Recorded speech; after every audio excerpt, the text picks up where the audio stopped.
Yeah, I'm Catherine Greger, known as Kathy around here. Harold Greger was my dad, and we moved here in 1970 when my dad got his position at Illinois State.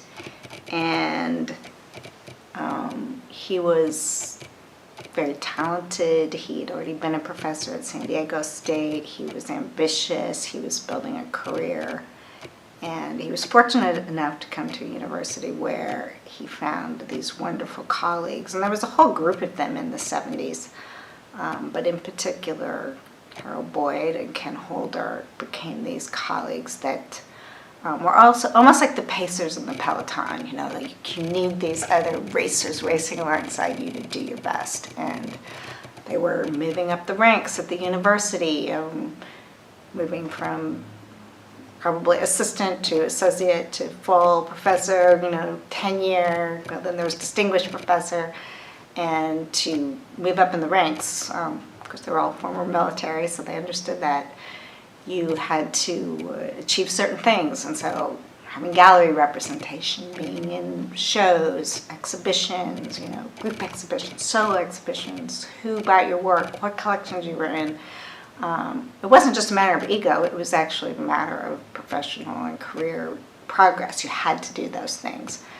And so I think they were friendly competitors. They cheered each other on. I know that my dad was always sort of nagging Ken Holder and Harold Boyd to, do more with their careers and be ambitious. Not sure Harold Boyd ever particularly cared about it, but for a while there, I think Ken kept pace, and then I don't think cared about it as much as my dad did. But so there was that sense of a team of rivals. But as I knew them, they were the dads of my friends, and I think it's often the case, there were women behind the men, and their three wives were a very big part of why our families were close and why they formed maybe deeper emotional bonds than colleagues might normally do. And, when you're brought to a university town because you got a job, you don't know anyone. None of us had any family here, and we became each other's families. So we celebrated, Easter with picnics out at the lake, Christmas, Thanksgiving dinners together, all our little kid birthday parties. The kids were always invited.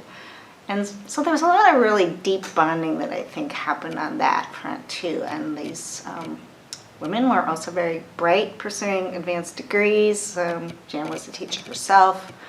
But this was, a time of a lot of cultural tumult, late 60s, early 70s. There was a lot going on. They started a alternative school in Bloomington, Mulberry School, later the Free School. And I think that some of the dynamism that happened between those families, long nights of telling puns around the dinner table, I think all of that really helped these men feel like they had the support that they needed to excel as artists and as professors, and to be able to give back to their students and their careers. So we were really kind of a cohort together, and I think, the reason, Doug, that you're doing this talk about our Ken and two Harolds really goes back to kind of who they were as people, who we were as families, the bond that we all had, and the fact that they stayed. A lot of the other young professors came and went, they moved up in their career, they moved through the ranks by going on to a different university. But for whatever reason, they put in deep roots at Illinois State and in Bloomington and in Normal. And, they really became part of each other's stories. Hi, I'm Maria Edge. I am a painter. I'm an artist, an environmental artist. And I'm a teacher. I work at Eureka College. I'm primarily a painter these days, although I started as a printmaker. And my formative influence from Harold was in printmaking, where he allowed me to experiment with different techniques, which I completely enjoyed. He was a very open and caring instructor who was who encouraged an individual to find their own pathway and direction through their art. And mine was experimenting technically in printmaking, and it's why I grew to love printmaking so much. Harold was primarily interested in narration. He loved to tell a story, and he loved to observe human nature. He liked reading poetry particularly, and Bible stories, and he enjoyed looking at the human condition through the eyes of an artist. So he had a very poetic sensibility, although he was also very interested in politics, the news. He had studied different politicians such as Adlai Stevenson to tell and reveal their life story in a way that made those characters very universal and accessible to others. So it showed strengths and weaknesses and leadership. It told stories of the human condition. Very interested in narration, which was also shared with one of his good friends, Ken Holder. And Harold and Ken Holder used to get together. They exchanged books, by the way, and they exchanged poems and used to get together and discuss them. And when one looks in Harold's archives and finds little pieces of paper tucked into his books, you can see that he had made a copy of a poem that he then used as a point of reference for his drawings.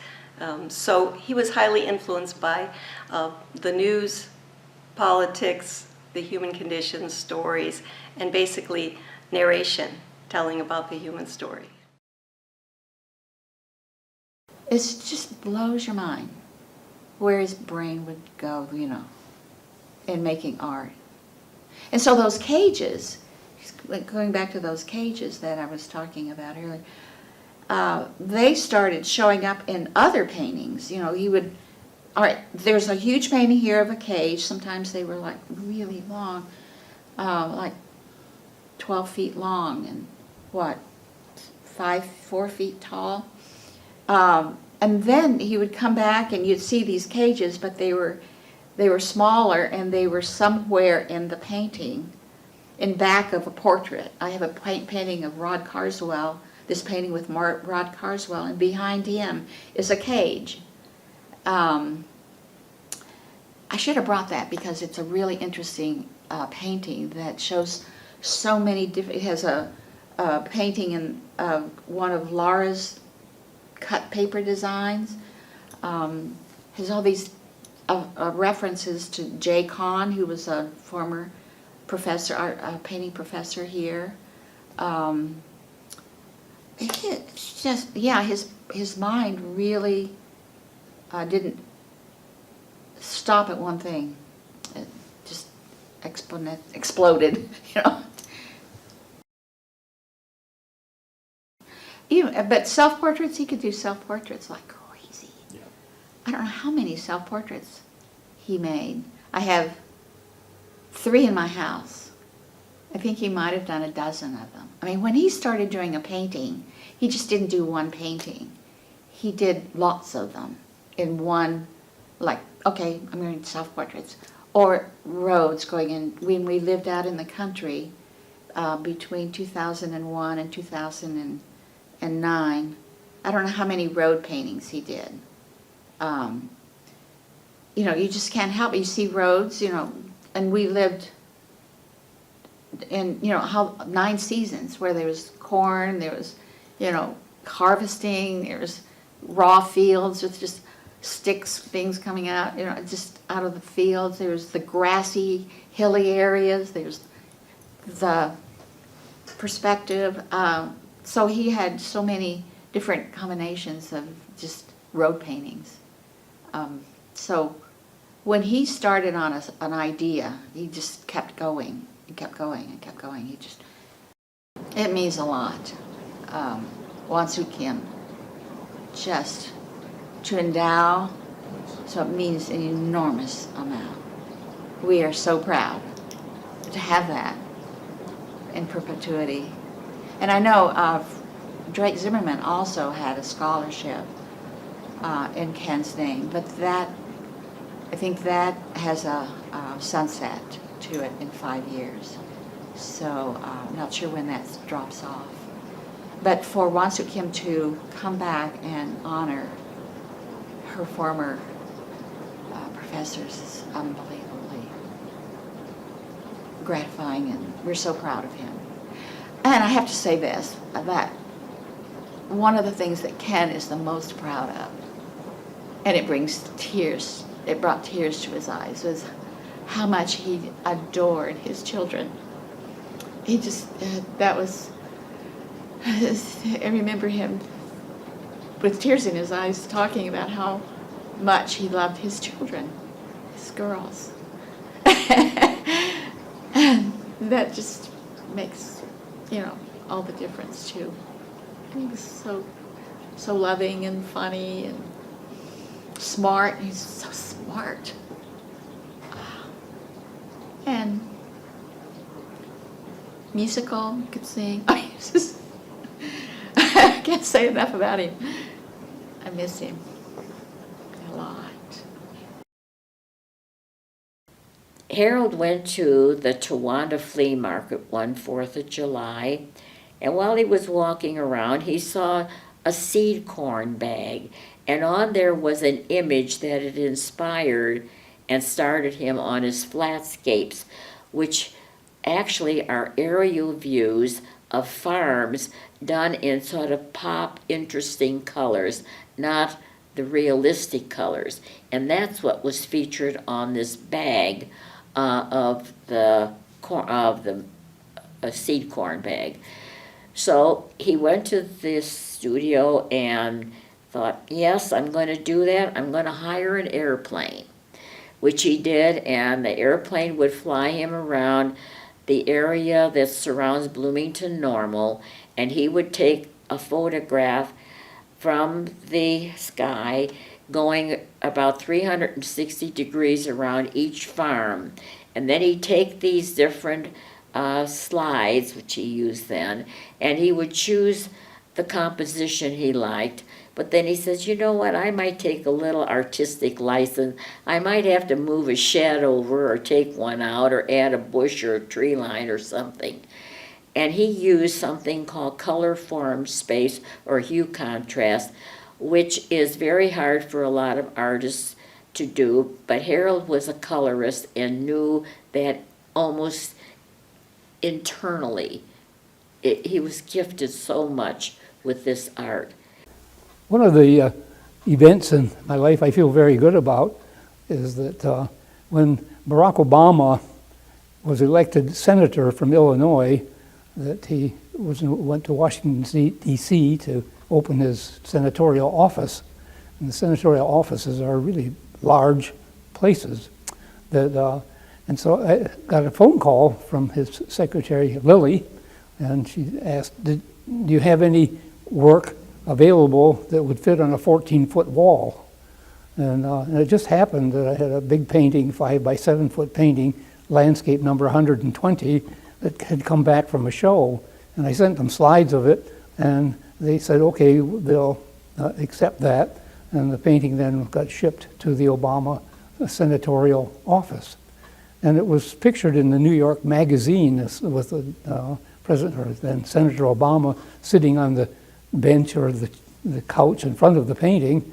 And so it was very nice to get a full color repro in the New York Magazine of the painting. And other folks had seen the painting.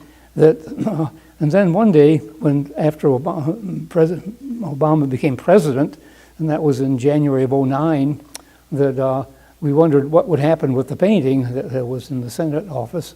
And I got a call from Lily, and I'm not sure who Lily is, but she is the secretary in the White House, and said that did I know that President Obama wanted to take the painting with him to the White House, but no living artist is allowed to have work on the first floor of the White House.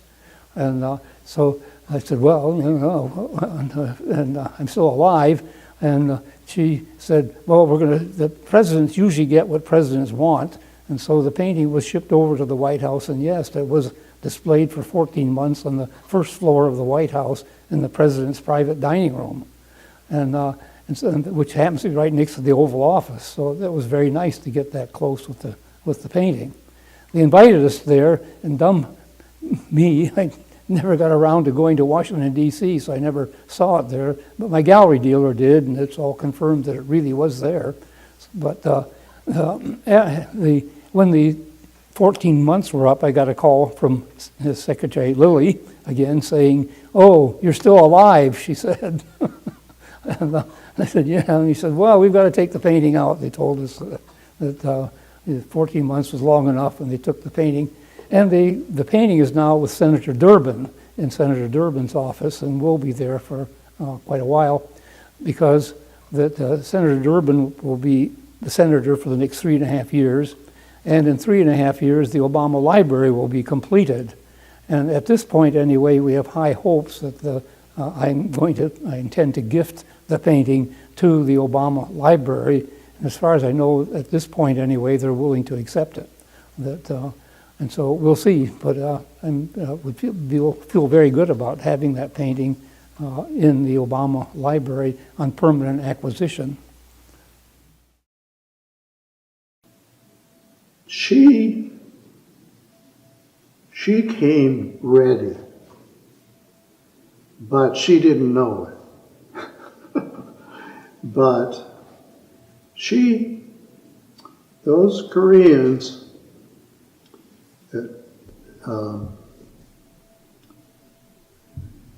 of course, they of her generation and her siblings and her families were living through the war. And but how they got as educated they got, and that was going on, and they were out of money and wretched. But her 9 siblings, get that, every single one of them became professionals. Every one of them. In fact, she wasn't the last one. She was the next to the last one. They were either musicians, and all in their orchestras or their bands or whatever, or doctors. And they had all got educated. Okay, she came, and how did she come to here? And she still tells the story that she was going to, she thought she was going to Indiana. And she got an Indiana university confused with here. And she came here. So it's a great school for music, man. Oh, Yeah. Anyway, yeah, that's it. That's the story. And she got that confused. She ended up here. And she just walked in as a freshman. She was 19 years old. And, but it just took. It took. She had done art as whatever you could do under the circumstances of her growing up in that mess and all of the problems and terrible things and so on. But she came to be an artist. And she knew that. And it was ISU's bringing such in. They were told that they were starting the beginning, no matter what that background was. And so she started into the exact basic program to ISU in the School of Art. And so she started traveling into all of the faculties, doing what they were offering, doing what good students do. And she just turned out to be one. She had almost no language. Now, they're educated. How much at that time because of the war, but I think in their other schooling and so on, I think they got English. Because she had some, but she was really clumsy, and she was really just, it was really new to her, truly. But she came in with energy and commitment and never stopped, never stopped. And she was good. She was good. But I'll tell you one more thing. I would imagine I had on the number of about 16 students, probably not much more than that. And that's about for that particular work. It's better not to have too many. So I would say 16, 17 different kids in those classes. And how they got into it, well, I think a lot of it had to do who almost all of them were. Because it's a body of people. I'd love to see them again because they got things not just from me, but from each other. And it was a miracle. And those same 16, for the most part, are still out there doing it.